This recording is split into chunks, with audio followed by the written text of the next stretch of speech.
Hello, hello, hello, and welcome to WNHH Community Radio. I am Lucy Gellman, and this is a collaboration with the Arts Council of Greater New Haven called Arts Respond. We've been talking to artists for the past week about how they're dealing with the coronavirus pandemic and how they're bringing their work often, not always, but often into a virtual sphere and making the most of that. So I'm very excited today to have with me guests who are spread not only among different states, but among different countries. And so I'd like to welcome Hanan Hameen, who will be leading many of the Juneteenth celebrations in New Haven. And Hanan, I would love for you to introduce yourself, and then we'll do a quick go around, and we'll get right into what Juneteenth celebrations will look like in New Haven for the next about 48 hours. Happy Juneteenth, everyone. Happy Juneteenth. Yes, happy Freedom Day. That's right. So I am Hanan Hameen, the founder and director of the Arts Education Academy Network and founder of the Juneteenth Coalition of Greater New Haven, along with Diane Brown, who is also a co-founder, Diane Brown of Stetson Library and board member of Arts and Ideas. And with us today, we have Portia Nkwane from South Africa, who you may have seen. Last year she came to New Haven when she was awarded the Mandela Washington Fellowship. And she came to New Haven. She worked with us at Africa Is Me, at Neighborhood Music School and other places. And she's here live from South Africa. She'll be teaching her class tomorrow at 11 a.m. And we also have live from Senegal, we have Bediba, who will be, and Bediba also made our flyer. So the flyer we've been sharing, he made our wonderful flyer. So thank you so much for that. And you'll also see him tomorrow at 1 p.m. for his Sabah dance class. And then we have Modujani, who is teaching a Sabah drum class on Sundays at 1 p.m. And he will also be accompanying Bediba with his Sabah dance class on Saturday. Awesome. Well, I want to get right into this because I know that, Hanan, you and I could probably talk for 5 hours and then keep going, and we don't have that. But I want to get into, there's been a lot of discussion, I think, this year that has been long overdue around what Juneteenth is. And although some people who maybe live in big white houses in Washington have said, oh, folks never heard of Juneteenth, or, oh, it wasn't popular until I started talking about it, and we're not going to bring him into this space. But New Haven's Juneteenth celebration has been really strong for a long time, and I want to jump right into that. So I'm wondering if you can talk a little bit about how it was founded in New Haven 7 years ago, and what it has looked like as it has evolved. Well, we started in 2013. We had a little tent on the New Haven Green. And it's actually started because Arts and Ideas, they wanted to find a way to connect further with the Black community. And also they wanted a connection with Southern Connecticut State University. And at that time, Arts Education Academy Network, we founded the New Haven Hip Hop Conference. So they heard about it and they reached out. And at the same time, I had Africa Is Me at Stetson, which housed cooking classes with Tanil Murphy of Kids Cook Association. There was chess with Sport Academy with Ed Trimble and Sean Reeves. There was martial arts with Professor Jihad. And, so we had all of these programs that were already in existence. Yes. So when they brought us to the table as just one entity, with the community mindset that I have, it was no way. I mean, the Green is so big, right? So I was like, well, if we're going to be out there, we may as well bring all of Stetson. Let's bring all the Stetson programming out there. And it just happened to coincide with Juneteenth. So we started again in that little tent. We had all of us did our programs outside, and it was wonderful. We had a beautiful turnout. And from there, we just every year just kept growing and growing. And Arts and Ideas has adopted it as a formal part of the Arts and Ideas Festival. So as we're celebrating the 25th anniversary of Arts and Ideas, we're now at our 7th. And with our online programming, We're in 4 countries, thanks to the wonderful and amazingly talented artists that are here with us today. And we have artists from New Haven, from the tri-state area, people from Buffalo, New Jersey. So it's just a beautiful collective. And we have about 40 artists that were able to help compensate during this time. And that's the most important part, because with this global health crisis we have, we're able to use Juneteenth not only to celebrate the freedom and the journey of Africans born in this country, the descendants of the enslaved, we're also able to connect across the waters and connect as a global collective, celebrating freedom and expression of Black people everywhere. And so I want to follow up on that question with asking a little bit about Africa's Me programming, but also the way that the arts can often be, and we've talked about this before, an educational tool. So from that first ceremony on the green with different activities, did you have folks coming up to you saying, "Hey, I don't know what Juneteenth is"? Oh yes, we definitely did. So when we opened our program, because with Arts-ication, right, that's what we do. We use the arts to educate. It's all combined, right? Arts-ication is the interdisciplinary application of the arts as creative sciences combined with traditional academic subjects and culture. So there's no separation. So if you're taking a dance class, you're learning the history of that class. If you're doing a drum class, you're learning the history of what they're doing, how to make the drum, where it came from, how did we get it in America in the first place, right? So you're learning all of these things. So with our Juneteenth celebration, we always start with sharing what it is. And for those who still may not know or want to know further, Juneteenth stands for June 19th. So we all heard about the Emancipation Proclamation, and which came out in 1863, that freed the slaves. But everybody was not free. The word did not get out until June 19th, 1865. The last of us in this country were free. And that took place in Galveston, Texas. And that next year, they started the first Juneteenth celebration. So it's actually been celebrated a really long time. This is just hours. Oh, I think we got a But for little. us, it's not reactionary. I think we okay? got a little freeze. If you could just repeat that final part. This is the magic of technology that we're rolling with.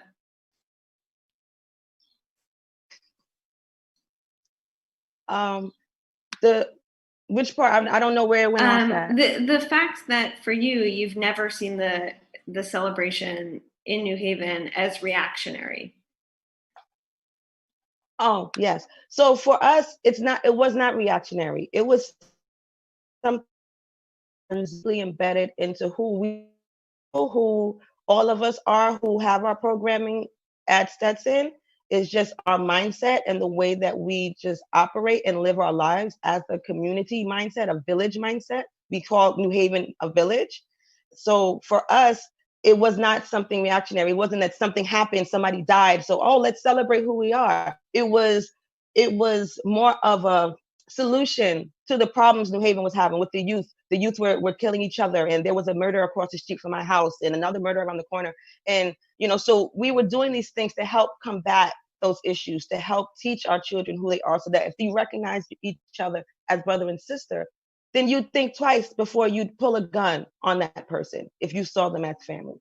So it wasn't reactionary to present time. It was satisfying a need that we saw. And especially with no Q house, no community center, there was no place for our youth to go to where they can be nourished the way that the other generations, my parents and their generation were able to be nourished.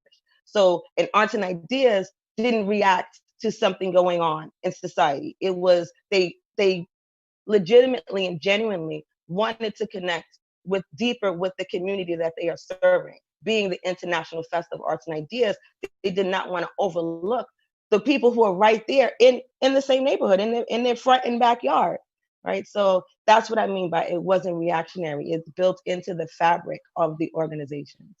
So let's get right into the program, because I think one of the things that we are also talking around is that in public schools often, and in many households, there is and this is something that Diane Brown, who is also on the committee, has talked about, and she is She's amazing. We're shouting you out, Diane, if you're listening. She's at Stetson Library. The deliberate erasure of Black history from schools because of a system that has existed and thrived on white supremacy. And when I say thrived, I mean white people have thrived under that system. And so I want to get right into the programming and talk about how the programming has evolved, and then, of course, bring in folks who are going to be active in the ceremony this year, even though they are physically very far away. So that, I mean, we could have a 5-hour discussion on that one alone. No, I know. And I look forward to it. Yes, me too. But to maybe address it in a simple way, our goal with our programming is to create a wide variety of entry points to be able to show and infuse our history from an African-centered perspective and a truth perspective. Because if you teach the truth, everybody's included, right? If you teach the truth, if you teach true history, everybody is mentioned. It's only when you try to make one side look better than the other side, that's when things get skewed and things get left out. So we teach from a truth perspective. And the truth perspective is life started in Africa, science, mathematics, like everything you can think of started in Africa. All of the great scholars that you hear of from Europe, they learned in Africa. They went to the libraries in Africa. So if you teach the truth, all of it is there, and everybody's story and everybody's contributions will be shared and will be learned. So that's what we aim with our programming. And with our Juneteenth programming, we also incorporate multi-generations to make sure that every voice is heard. So for example, tonight, we have our opening ceremony at 5:30, and you can tune into the Arts and Ideas website. And we have a welcome message from our mayor. He gave us a beautiful welcome message. We have Mama Lynette White Matthews and Baba William Matthews from their senior elders of the Council of Elders of African Cultural Heritage from Dance Africa at Brooklyn Academy of Music, where I connected with and met Portia and Vedi when they performed. We shared the stage together a few years ago. So they're doing our libation, and they're also helping us to create a council of elders. So with our elders ceremony, all of the elders that we're honoring, like tonight, we're honoring Elder Hank Bolden, who his story is just a powerful story. Like, and all the information is on the website. So we're honoring him. So as senior elders, they're going to also help to cultivate our elders in New Haven so we can have our own council that we can go to and do our events. We can create rites of passages, because there's a lot of things that we want to do, but you're not able to do it without elders, right? So we want to make sure that, and we're showing how you honor your elders, how you form community, how you keep a village strong. You need the youth, you need the elders, and you need everybody in between, right? So that's what we're doing with our programming. And I'm excited to talk about tomorrow's programming, but I want to open the floor to everyone and ask, do you think, Hanan, that sometimes we forget our elders? This is a conversation I've been having with folks, where they've said you can't leave the elders out of this discussion because there's so much collective wisdom there. Yes, the elders are often forgotten, especially in this time where everything is click, click, click. What's new, what's new, what's new? You know, you put something down and then you see 1,000 more posts and you forget what happened before, right? So it's like built in to the culture, and that is something that has to be corrected, because you're doomed to repeat the history if you don't know what it is. And the only way you're going to know what it is if the people who lived it are there to share with you and guide you. You know, so we have to seek counsel with our elders, and our elders also have to know and how to be that advisor, right? Because nobody teaches you how to be an elder. Right? You have to learn these things, and only an elder can teach an elder. So I definitely agree that, yes, it is forgotten. And that's why we stress it, you know, as much as we can, to infuse the elders in everything we do. We ask permission from the elders before we begin our programming, before we can proceed. We make sure that we have that voice. Before any programming I do, I consult with the elders, my mother, grandmother, you know, my Auntie Diane, whoever I can, Baba Bill, you know, I consult with elders before I make any decision, to make sure that I'm doing something that is in accord with what is needed to uplift our people to the next level, and to make sure that I have their blessing and I'm not going against them. And I saw Portia nodding. I hope we haven't lost her. I saw Portia nodding and would love to get her voice in the conversation as well. Portia, are you there? Oh, you are there. Good.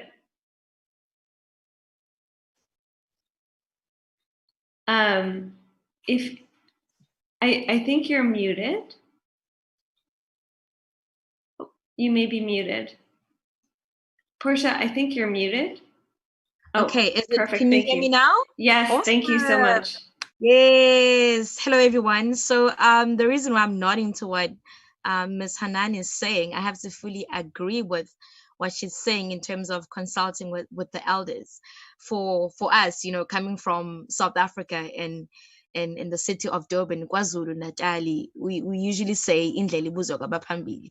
You have to consult abantu abadala because they are the ones who were there before our generation, so they know better than us. So in everything that we say, in everything that we do, we have to consult them first in order for everything that we want to execute for it to go accordingly. So I have to fully agree with what she's saying.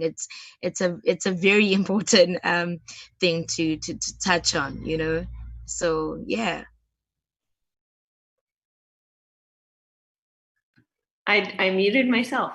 And Betty, I would love to hear from you as well.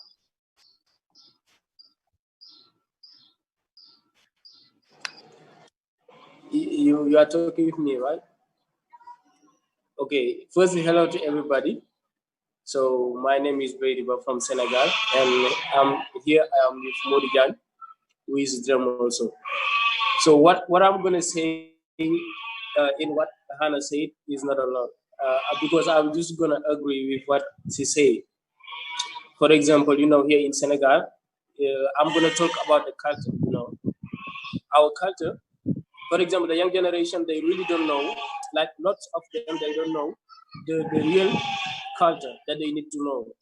Because now when we go in the, like, for example, in the religious, the ceremony where we play the Sabbath with our traditional dance, every time when you see the young people, when they dance like they are competing or they are flying, you know? So the problem is like most of them, they lost the value of our traditional dance, you know. And for that, we need every time the elders to remind us our culture, our tradition, and the value that we need to know. So I'm just gonna agree with what Alan said, and also to just explain you about the English sometime, you know. We're gonna try to just talk what we can say, but it's not everything that we can explain. Thank you. Of course. Hanan, can we hop into programming? There's so much happening tomorrow. I think my eyes like just grew 10 sizes when I was looking at programming, because I will say I had this sense of sadness and loss, because earlier this spring I thought, I hope Juneteenth can continue in some capacity, but it was already looking with coronavirus like we couldn't be able to physically gather and be in community and watch performances because that's not safe for folks. And you brought it online, and in some ways it has larger horizons than it has in the past. So I'm wondering if we can talk about that. Well, our programming for tomorrow is extremely extensive, and yes, it was looking like at first we were like, well, what are we going to do? How are we going to do this?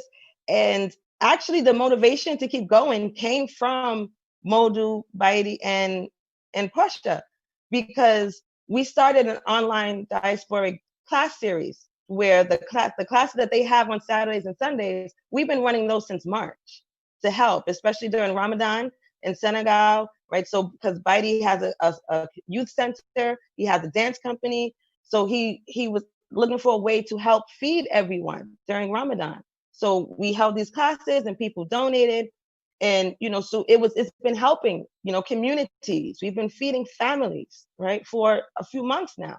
And because these programs were already running, these classes were running already, we said, well, why don't we just make this part of Juneteenth? I was like, let's just take from what we're already doing and then let's add on, because there's also other classes that I was taking from some of my other friends who had classes in existence. So I said, well, let's use Juneteenth as a way to bring everybody together and help promote what's already being done and give a bigger platform using the machine of the International Festival of Arts and Ideas. So that's pretty much where it stemmed from. And then also taking into account what we normally present historically for the past 7 years. So tomorrow we have our free to be open studios. So there's one Zoom link and no password. So everyone can just come in and go as they please, starting with the 9 o'clock stretch class with myself.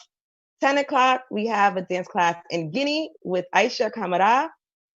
11 o'clock, we're in South Africa with Portia. 12 o'clock, we go to New Haven with Sharon Dickey, one of our members of Keepers of the Culture Performing Arts Company.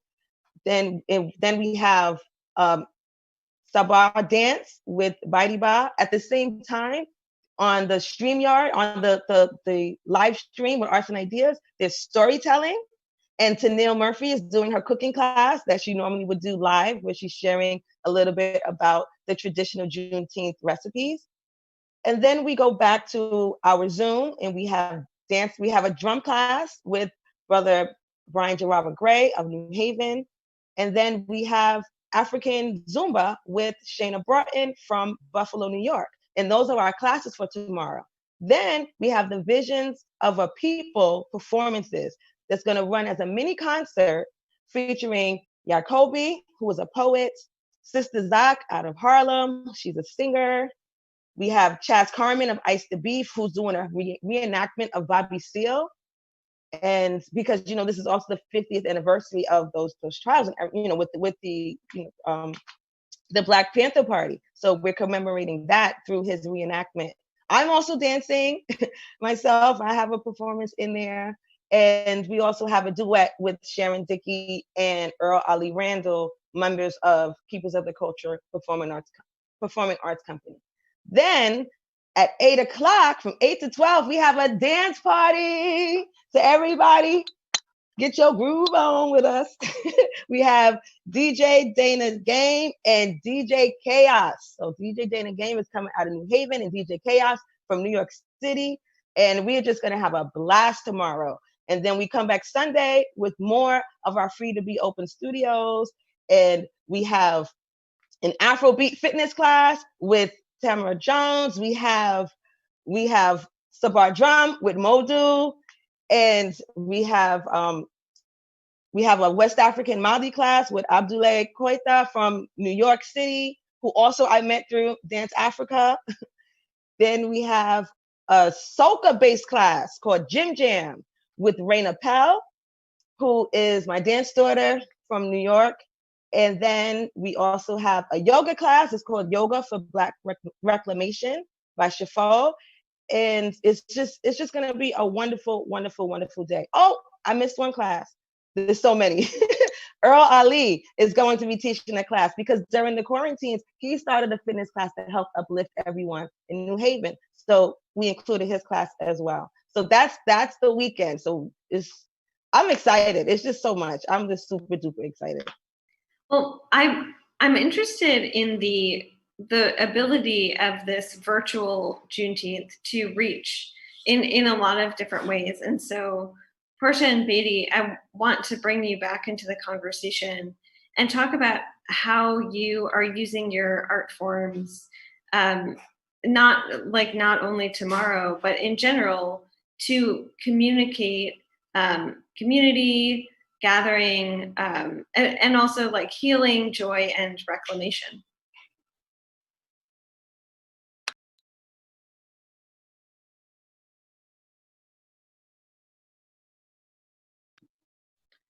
And Portia, I think you're on mute.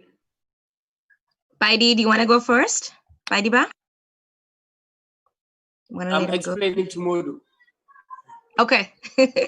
I'm doing the translation. Okay, okay. Do you want to start explaining? You can go first.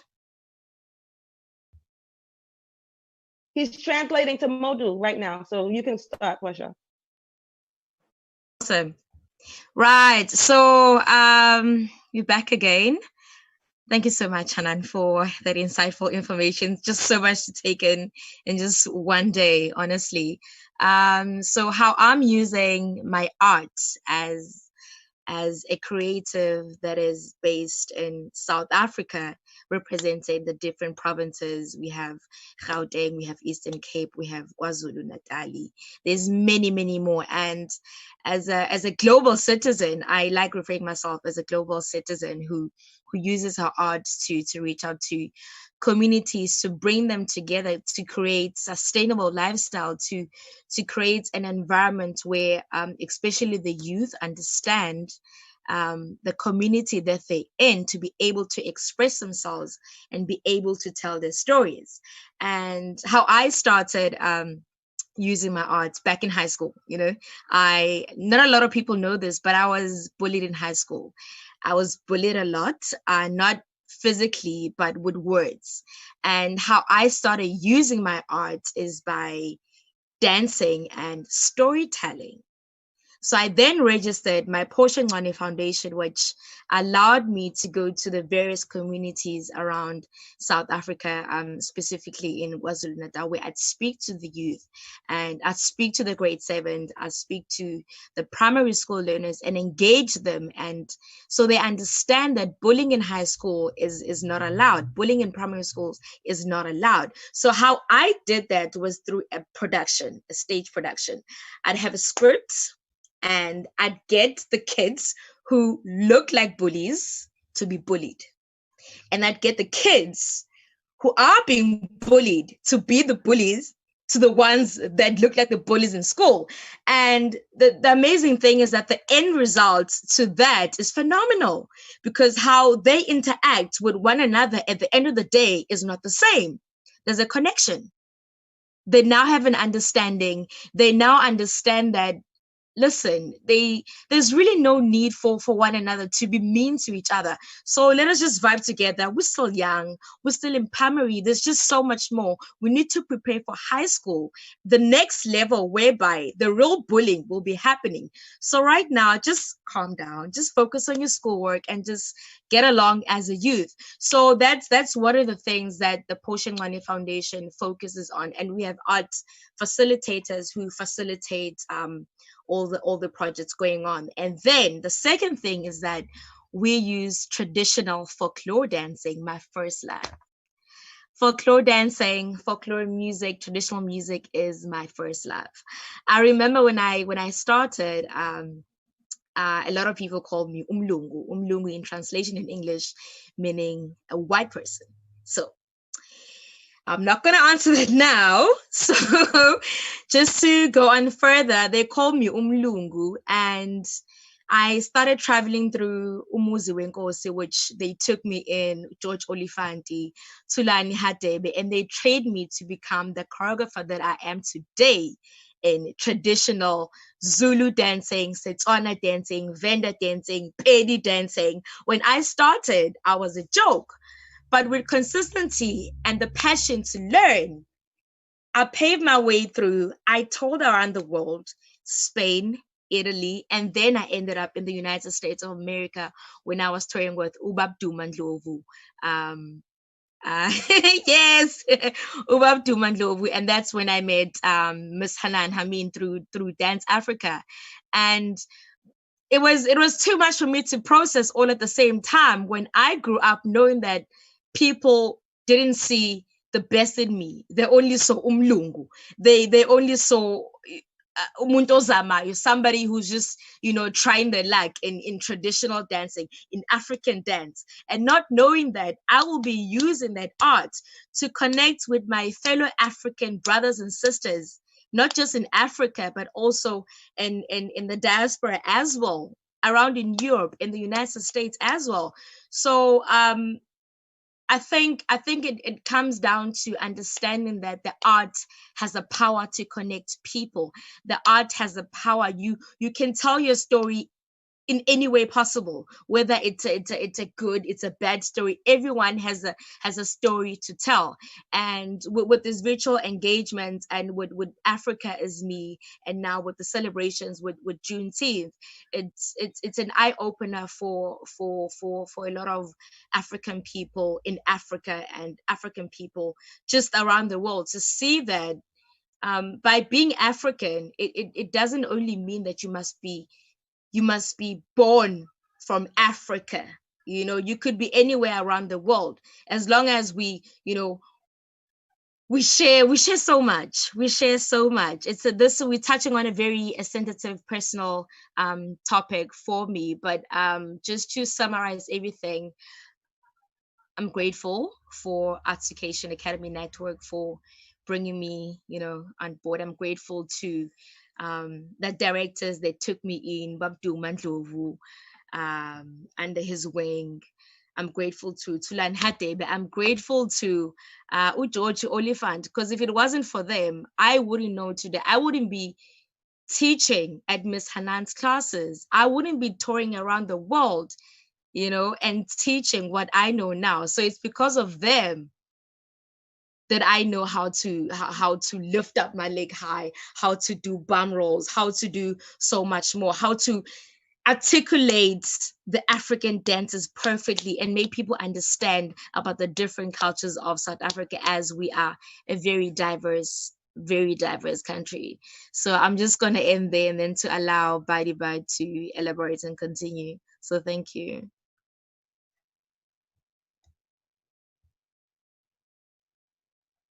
Wait, one more thing before I forget. One more thing. I have to, I know it's just so much going on. So one last thing, which was top notch, which also allowed opportunities to come my way. I have to thank the U.S. Embassy of South Africa. I have to thank the alumni. I have to thank the University of Delaware, the Mandela Washington Fellows, the fellowship on its own. The fellowship for me was an eye-opener. It opened a lot of opportunities, which also allowed me to go back in New York and further collaborate with Ms. Hanan with her project Africa is Me, and be able to do a cultural exchange as well. So I want to say thank you to the U.S. Embassy of South Africa for the great work that you keep on doing. And yeah, that's it.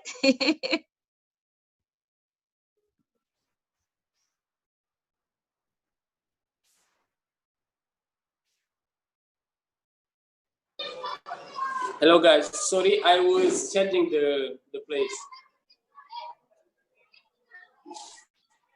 Can you hear me? Yes. Okay. So can you repeat your question again, please? So I'm very interested in knowing and in sharing with listeners or viewers how your art form is bridging connections and also creating joy and like conversation. So I've found, and Hanan and I have talked about how art can create conversations that other things can't. Okay. So first of all, I'm going to start with the country where I live, which is in Senegal, because Senegal is a Muslim country, and like in the Muslim world, we are a lot, but we don't have the same way to live the religion with the Muslim. And here in Senegal, for example, the people they used to say that a good Muslim don't have to dance. You understand what I mean? So when you dance, they say that you are not a good Muslim. So, for example, in the family where I came from my father, it's like a Muslim family. Like no one never danced there before. So I was the first one that danced in the family, and I'm the only one that is dancing in the family.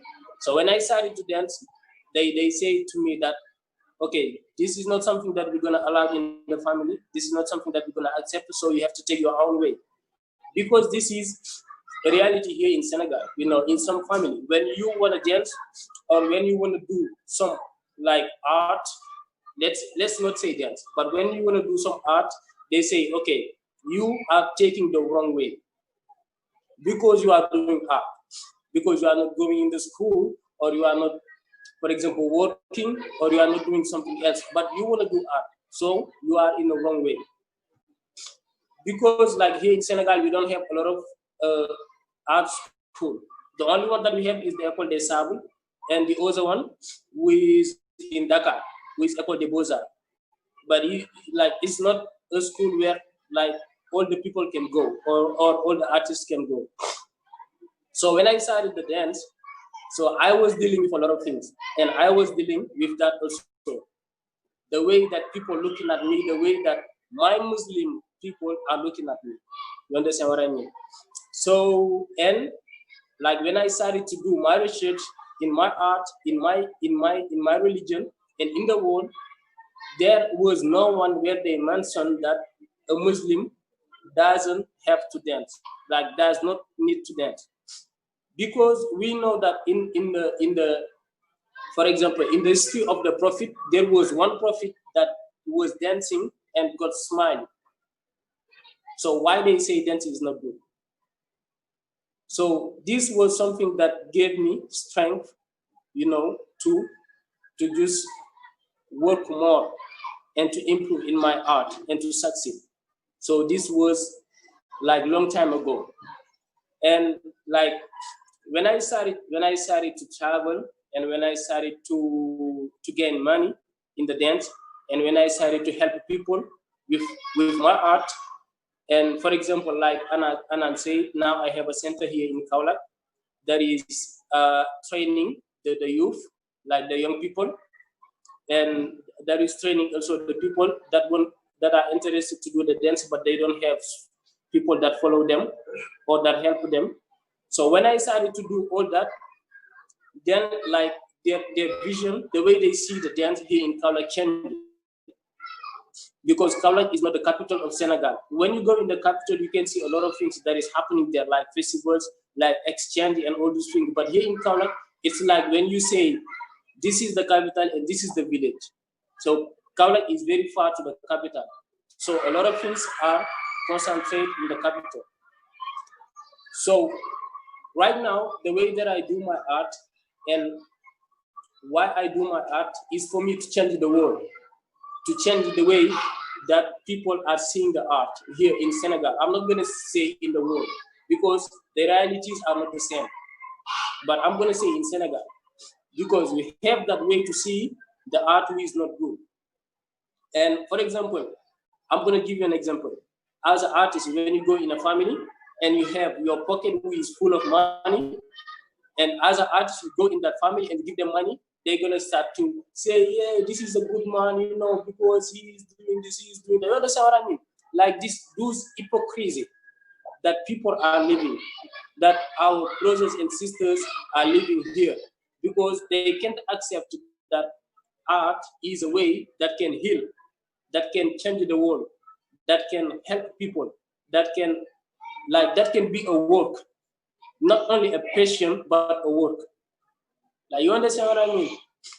So, for example, this is a fight that I'm doing here in Kaolack, you know, and right now I'm working with a lot of kids here, and I have my company also, where I have 6, 7, 8 kids inside, very talented kids, but they didn't have people that were following them before, you know.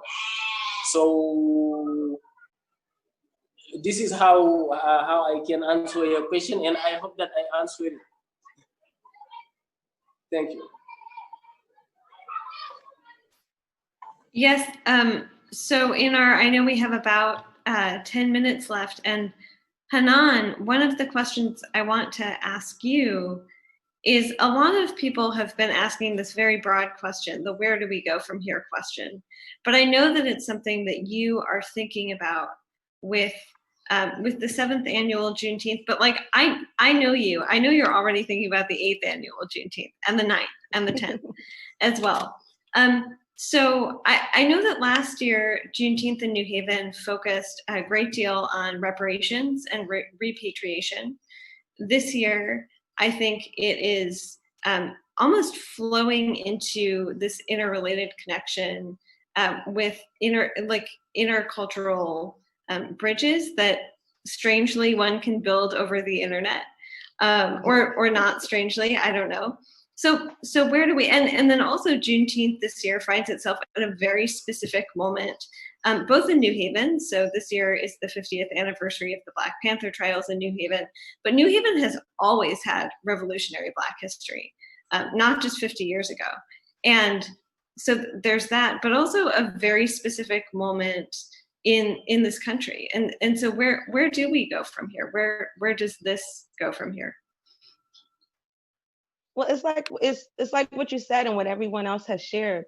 It's about the interconnectedness, right? Because for us, enslavement was a global experience. Everybody on the planet was involved in slavery.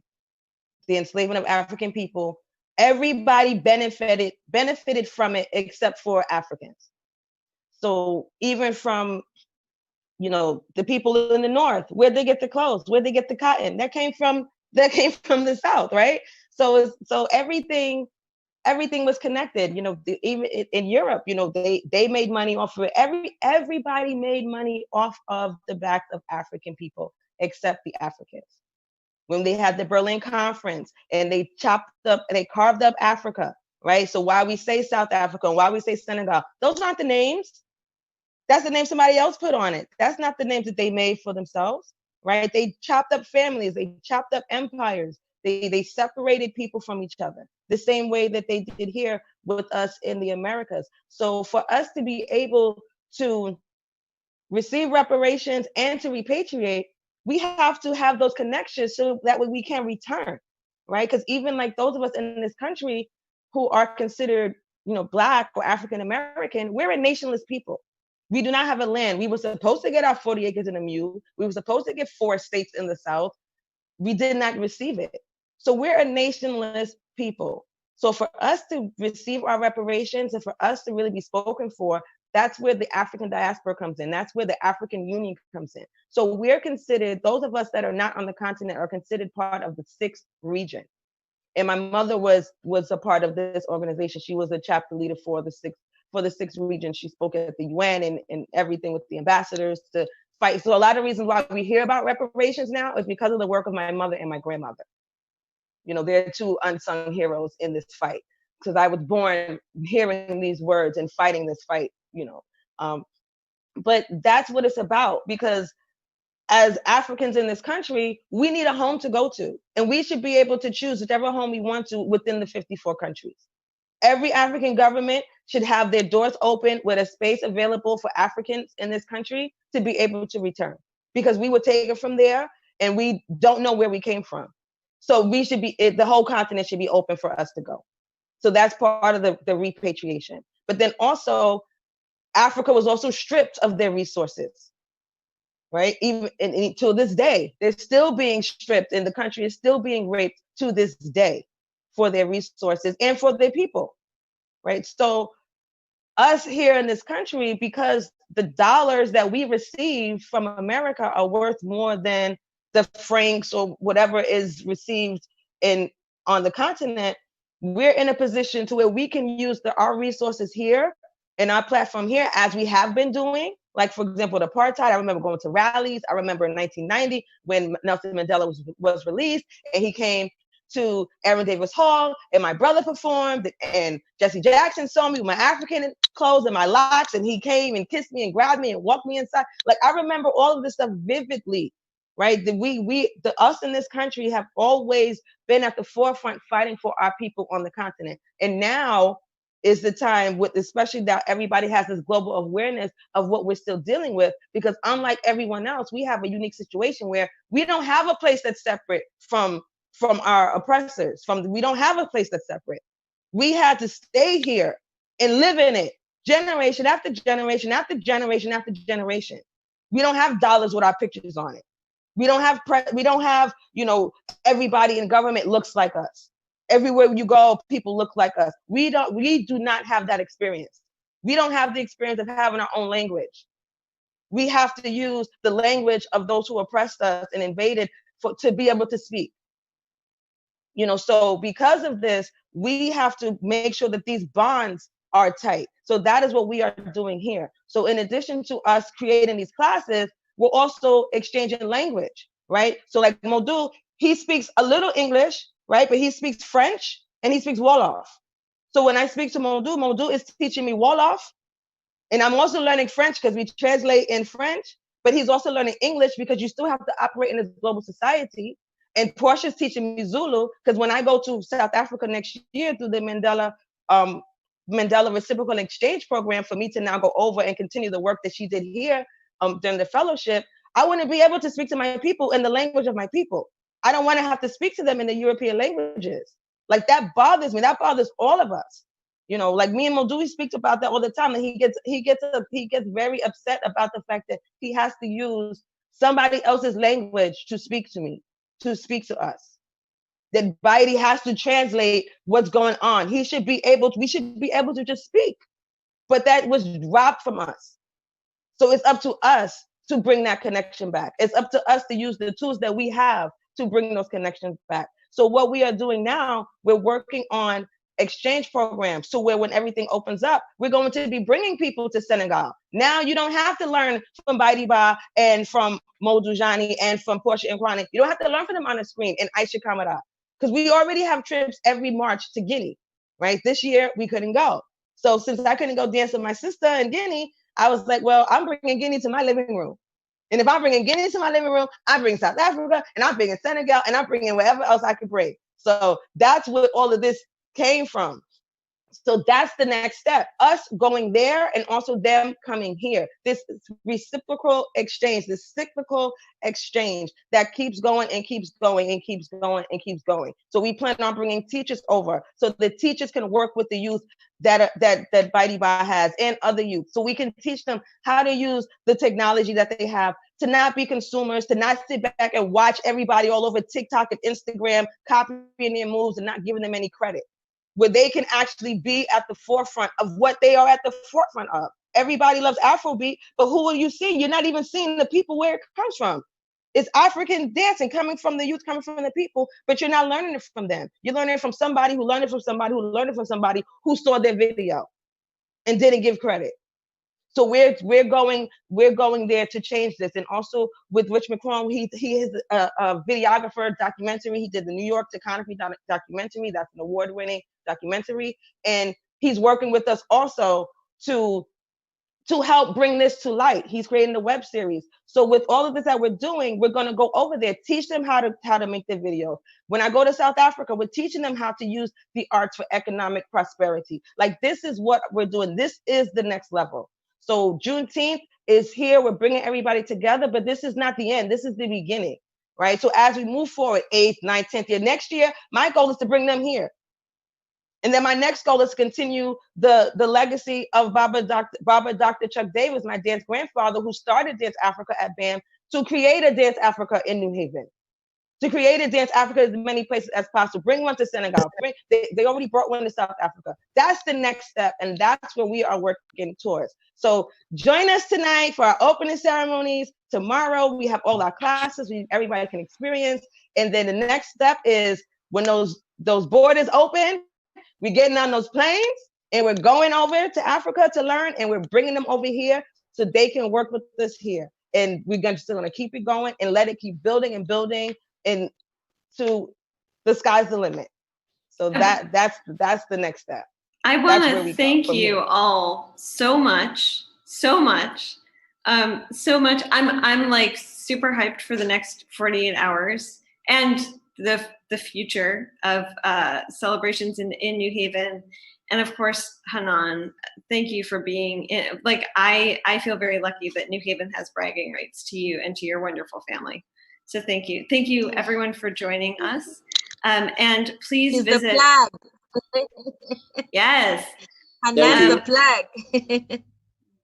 And they call me the plug. And because you're electrical? Because I connect everybody. I got all the connections. Thanks, everybody. And you can visit artidea.org to find a full lineup of events, or search for Africa is Me and Arts Education Academy on Facebook. Are you also on Twitter, Hanan? No, just find it on Facebook and Instagram. That's what the cool kids are doing anyway. So thank you so much. And happy Juneteenth, everybody. Thank you. Happy Juneteenth. Thank you for having us, Lucy. Thank you for having us. Bye, everyone. See you later. Bye, Hanan. Bye. Bye.